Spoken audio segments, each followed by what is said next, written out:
need for social connection, and the second chapter provides a life stage review of the role of friendships across the lifespan.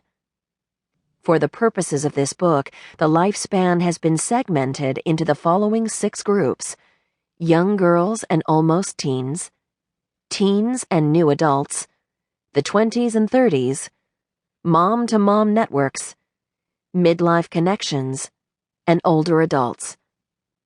The first 2 groups cover young women from toddlerhood up through their very early 20s.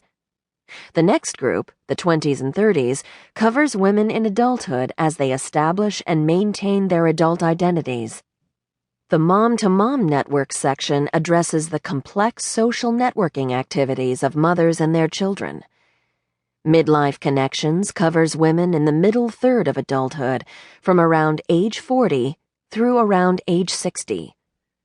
The eponymous Older Adult section is focused on older adult women in the final third of adulthood from their early 60s onward.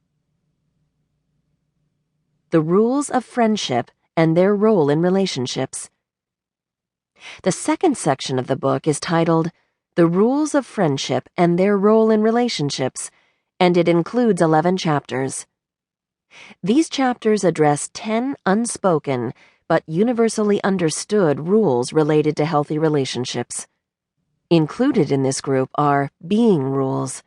These rules describe the essential ways of being that we should demonstrate within relationships. These include being trusting and trustworthy, being empathetic to our friends, and being accepting of the other friends whom our friends will invariably possess. The next set of rules are the doing rules. These describe the behaviors that are expected in friendships.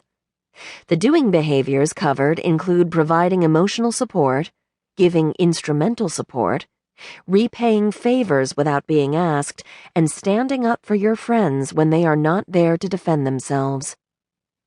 The last set consists of the refraining rules, which describe behaviors that friends should avoid within the relationship.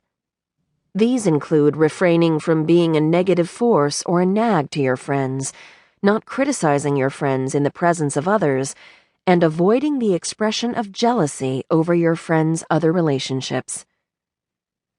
Putting the rule into practice.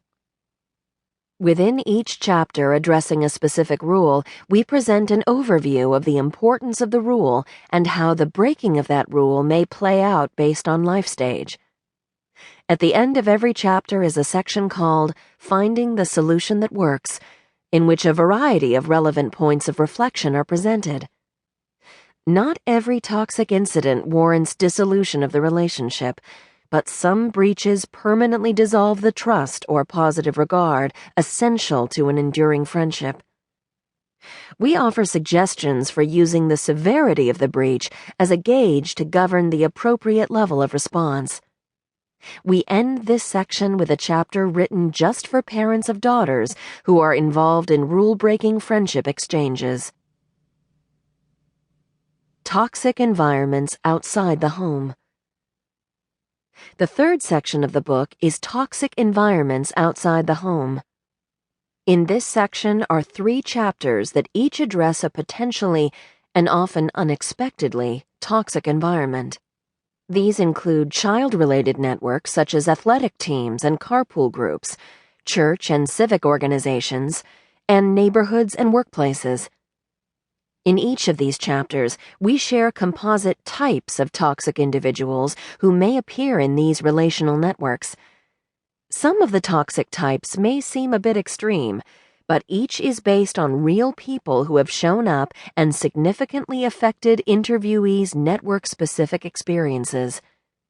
Suggestions for responding to these different types of difficult individuals are provided. These suggestions were developed based on the knowledge that many of these relationships must be preserved due to the setting in which they are found. Quitting your job, moving out of your home, changing affiliations or memberships, or removing your child from a team roster or convenient carpool group are seldom ideal solutions. Thus, learning how to detoxify your own responses and reactions to toxic situations may be the preferred way to cope.